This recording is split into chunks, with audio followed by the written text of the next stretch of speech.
Sabo otuleko waliwo ensonga zisaba ezikutta kati ku mikutu ku mitimbagano bulamu boogera kuri ne Khalifa aganagambe ki ekiriwo wakati wammwe? Basically Chris Jones musajja atalina buzibu, njagala omuntu asobola okutegeera Chris Jones. Nze ndi Chris Jones mwana nzaalwa y'Eruweero, y'ensonga lwaki bamuyita Chris Jones Eruweero Soldier. Mayor to be musaidia wali mu kibuga ky'Eruweero. Basically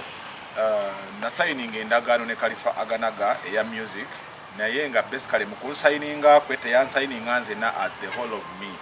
wabula ya signinga ko rights zange 30% okubanga asobola okubanga azikwasaganya 30%, 70% nesigamo Divine Touch Entertainment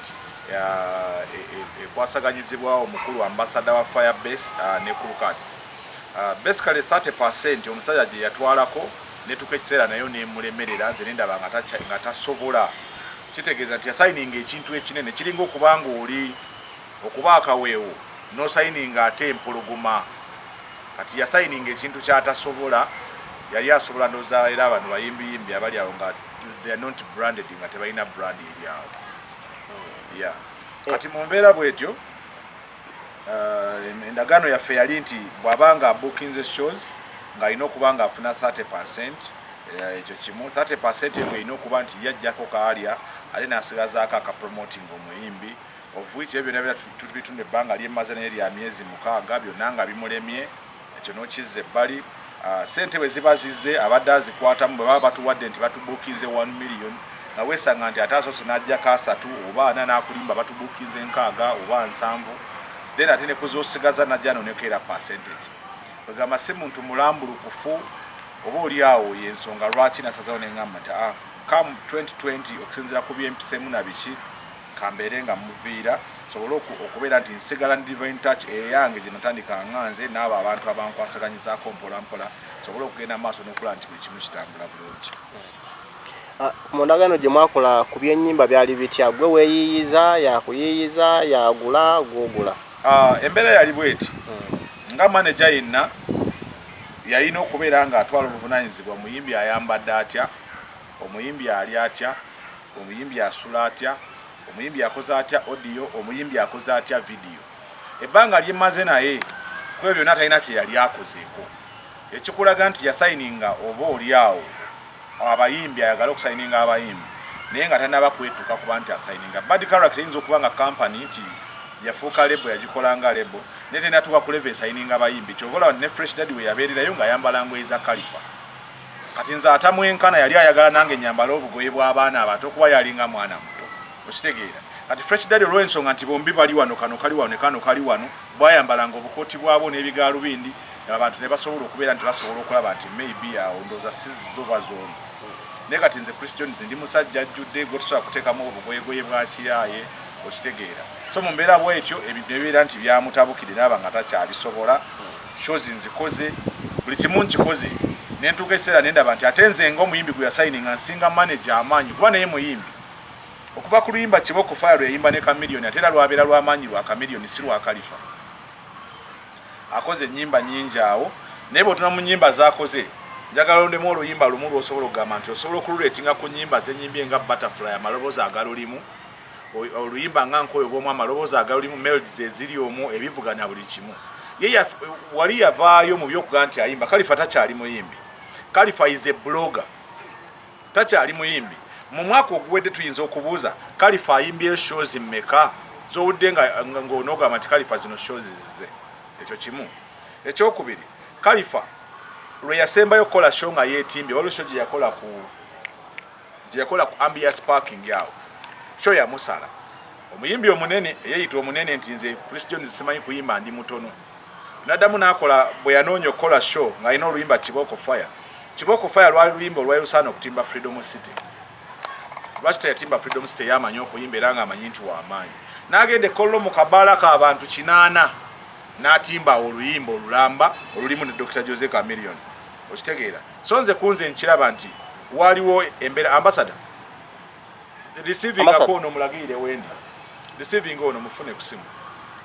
yogera nono, okitegeera. Yasalawo kugenda kola ki kutimba kabaala k'abantu 8 ne Chris Jones gwali mu kumanyira saawa eno yasayininga omuyimbi aleta kola sente omuyimbi yagambye nogamba oyo fala sebo musimanyi kuyimba zakyenkasa nti Khalifa tansinga kuyimba nze atamanyi kuyimba omwaka oguwedde nga guggwako nkoze shows mu bitundu ebyenjawulo ebya Uganda nakola Eruweero nakola Nakasongola nakolako Masaka nakolako Mityana nakola Mubende nakola Ekyegegwa nenkola Fort nkoze ebifo bingi nga ndiyo nga Chris Jones one man show eyasembyo yabadde Mityana ku Gombolola wenakubye nenfuna abantu abasuka akakaaga Khalifa show yiye gye yakubye omwaka ogwedde gyagamba nti nze simanyi kuyimba omuntu atamanyi kuyimba asobola okuleta abantu kakaaga ekisaawe ky'okugombola mwenda mukimanyi Mityana si bwe kiri bwe mba nsobola okukuba ekisaawe ky'okugombola nenkifuna abantu abo Khalifa atulageyo shemu kale ne bwe bayabwerere nga yatimbe n'agamba nti abayise wantu wonna n'agamba nti muyingire bwerere naawe za abantu kakaaga ne mu show zonna ze yali akuba oba ze yali akubye bukyatandika kuyimba njagala ndageyo shemu gye yali akubye n'asusa abantu 1,000 kati Khalifa alina okutegeera ekintu kimu nze Chris Jones am a brand one siri muyimbi eyeetetenkanya nti neeyiya bweyiya kubaawo oba kufuna kyakulya no that's out ndi muyimbi ayimiridde nga neteeseteese nti nina ebintu byange ebyenjawulo byenkola okulaba nti ntambula ng'omuyimbi nina okuinspiringa abaana abato abantu abato sirina kuinspiringa abaana nga nkozesa biragalalagala nga ye bwalowooza yali tasobola kukatiza bitunda byonna nti nginajja mmanyi nti Khalifa tanywa na muti okitegeera ngenda okujja ewuwe nga mmanyi nti takuba muti kuba namala okulaba nga amaze okulangira nzija kuba MP kyanneewunyisa nnyo okutuuka ewuwe ng'ate akuba omuti kati neŋŋamba sure kati nze omuntu I'm a corporate myself I'm a director of many companies ezirimu ba corporate people benkozesa oba benkola nabo nina abantu benkola nabo balina companies ezenjawulo nga nze mbakolera nti mbabalira ebitabo byabwe amana accountant by profession nze kenyini nganze na Divine Touch Business Associates tubala ebitabo tuwandika business proposals natandika okutuna ekifaananyi kya Chris Jones ono ali ne Khalifa gwe banyumya naye ekintu wane eddakiika 2 neyetoole manju nasaako omuti nadda nga takyakijjukira surely ntandika okulaba nti there was a mess nesooka nsirika nenga maybe nga bwakyali muvubuka nange nyinza okufuuka omuntu amuinspiring ntandika omulaga ne mugamba ebyokola bibi osazeewo n'ogamba ogenda kwesimbawo bw'oba ogenda kwesimbawo ate lwaki okozesa bino nanga mwana nkinja kukyusa biki naye nagenda olanga takyusa ng'omuntu yalina amaka ge nti alina gyagera neyebaka gye yali apangisa n'atuka osula mu studio byonna nga mbiraba nga manager wange bw'abanga ajja n'asula mu studio wano nengoye zalinako olumu gye yafunamu asula ate kati amanaginga enzo omuntu alina amaka ku Kampala atasasula wensula alina ne benkonkona nti muveeyo mumpe kasente omwezi guweddeko natunuulidde ebintu bingi nnyo ng'omuntu nentuka nendaba nti omulenzi ono takyasobola kuyimiriza brand eno mu maaso awo emabegawo kanjogeyo katono ku Fresh Daddy bw'otuna Fresh Daddy abantu balowooza nti Khalifa alina kyayamba Fresh Daddy talina kyeyamuyamba Fresh Daddy yeyamba Khalifa Fresh Daddy alina amawulire gagali ku mutabani we agagajja tambula mutabani we taata ne maama Khalifa muntu nga nagenda nti blogger najja akwata ono nga yagala mwesibasibako awakomewo ko mu bantu ngaloza ajja kutegulawo oluyimba n'abaako n'ekiyimba kye yafulumyawo alwa kijja tegula n'ekigaana biyimba bingi abikubye omuyimbi yenna ayimba ku mbeera eri mu ggwanga nga tagiyimbyeko nga bw'olaba tugeze Bobi Wine bw'ayimba ku mbeera enyigiriza abantu oyo muyimbi ategeerekeka tayimba ku Rema yanobye wa Kenzo n'akuba oluyimba ng'avuma oba Rema oba Kenzo Muzaata ne Kenzo batabuse n'ayimba ku Muzaata ne Kenzo yaba takyali muyimbi era buli muyimbi ayimba ebintu bifaana bwe temutandika batunuulira be bayimbi abaagwa betwogerako nti aba yavaako tunuulira omuyimbi asobola okutula n'awandika oluyimba n'ajjayo oluyimba olulina amakulu nga bwe n'awandika nti Butterfly luyimba lwa mukwano omuntu yena n'aluwuliriza lulina message asobola okudedicatingira omuntu teruwemula terukola ki naye kati gwe oli mu kuyimba singa leero kati nga bwendi nti twafunye obutakkanya naye lindirira kuwulira Khalifa nga ayimba Chris Jones wantawa mwana gwe mazima n'ogenda byagenda oyimba kuba talina biddako talina byayimba okitegedde Fresh Daddy sente nga bwe mugamba nti bwe yazijjanga eri nga yamutolerako obukadde 3 mamafina abumuwadde kasajja kattu akasimbako emitwalo 10 n'akalimba tugenda kukola video bwe yatuuka ng'okwata video nga video yayita buno bukamera bu D60 ekwata video kinze Chris Jones ntegeera so otegeera nti nno bwe mba njagala ekifaananyi njagala kya 4K foke bana agenda okugite manager ku 1080 nja kuba studio chine ekifaananyi ekirungi ne bwe nejja okutuuka ku 720 nja kuba nina ekifaananyi ekirungi ono tabitegeera musajja wattu ali awo alinga Zulu kuteekako bigalubindi bya Khalifa okitegedde kusako gagalubindi ga Khalifa n'abyawo n'amugamba teekako ekikooti ekyo n'ateekako n'amuyigiza omusajja omukulu myaka 48 nze tata wa Fresh Kid mumanyi yakulira waffe Luweero nga bakulu kuffe naye ko muzinisa ebintu by'abaana surely kagamba tuna which kind of a manager omusajja ngoyo alina mu branding nga alina okuinspiringa n'abaana abato abenkana mutabani we yamufuula ekisekererwa n'omwana n'atuuka okubanga azole ya kitaawe nga takyamuwa respect nga alaba taata we byakola tabitegeera mwenna mwabiraba ebintu ebingu omwana otakyawa kitaawe ne bamubuuzaako one time bamubuuzaako ku TVM namubuuza taata we yayimbye oluyimba amazike olwogerako kyo omwana abuuza amazike byebiki. Can you imagine omwana gwe wakeera ku makyano oza n'atuuka okubanga akuzolera because of Khalifa yenga bw'owulira nti era ekibiina kye yakituma bad character ekituufu kiri temuli mpisa temuliimu mbeera yonna yonna ya mpisa obeeramu yiga okukuba omuti gwawe oli wa mpisa nywa walagi oli wa mpisa ebintu ebiringa bwe bityo naye ng'ate abamu ku ffe tujja nga tuzze kukola business bwe mba nze nonsayininga nga tusayininze contract with you I'm expecting business nja kukola business tutule tukanye yes tulina project yeno bagiyita butterfly yes tukoze tutya kitugenda kwetaaga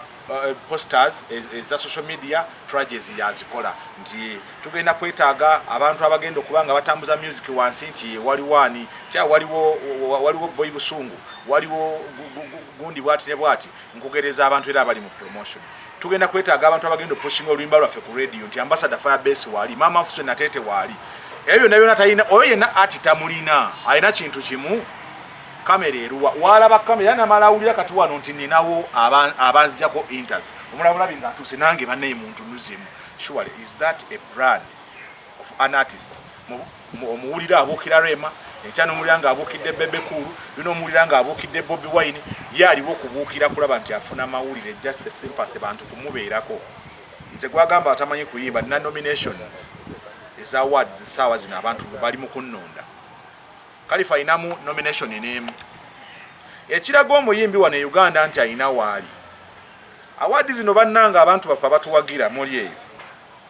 muziwenye ekitiibwa olaba omuyimbi ng'ali nominated oyo omuyimbi aba teyenominatinze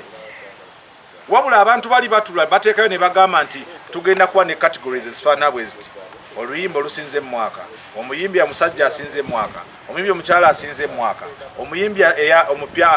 atandise okututumuka gwe tulina okwetegereza ennyo mu bajja ebintu ebyo abantu babironda ne batandika okulonda ne bateekayo ne batuuka ne bagamba abakulembedde abana baluwa there Chris Jones comes in ng'ali nominated Khalifa gwoli gwogamba abantu atamanyi kuyimba abantu be bamulonda omunominating abeere mu award era oluyimba nkoyo obwomu luli nominated for High People Music Award Best Song South and Central Region since ne nominating nga sikola mu High People n'awards endala mugenda kubanga muziraba saagala nnyo kunyonyola ebyo mbanga ata saagala kweranga nnyo njagala omuntu ategere butegeezi waka wange ategere nti omusajja ono ebintu byakola mu ebiri so si kubeera nti neetaddewo kubeera nti just for the sake abantu bagambe nti byenkola byakabi nga si byakabi nze Chris Jones saagala kwegulumiza era oyo omusajja muwadde ekitiibwa ebbanga lyonna lyembadde naye nga n'ekyokulya bwe kiba kimubuze enkwata mu nsawo ne mugamba mayi guno omutwalo nnyuka nagwo nze gwamanyiira kati nzame brand nti kati Khalifa mu maaso awo ngenda kuba nsayininga abayimbi era omuwagizi wange yonna gyali saagala asubire Chris Jones kuleeta luyimba lwonna lupya mu January mu February ekyo kiraga omuyimbi ali stable saawa zino nkyali mu kutereeza management yange ya Divine Touch engeri gye nnaakaba mu erika eya aganaga setaga kutaluyimba confusing abantu bange I need to put all my people together then oluvannyuma nsobola okuba nga nsobola okuta oluyimba olunaabanyumira enyimba weziri sigamba nti sizina enyimba weziri ennyingi ezibanyumira era ezo ezigenze zibaleeta mu bivu lyonna gye ngenze ne mujja ne nzijuza ebisaawe ng'abagamba nti simanyi kuyimba tebalina yadde show n'emu gye bagamba nti atimbye wano kavokise makindye nga kabwerera akakube wabula babanywera Khalifa kati bamulaba banywa kyakunywa abantu asasula bbiya ku mulyango n'agula ecupa ya 13 kitegeeza abamulabidde kisente aguze ecupa ye ku mulyango naye nga tulina Kalifa ekiro najja nayimba Kiboko fire ye nga yafunye emitwalo gye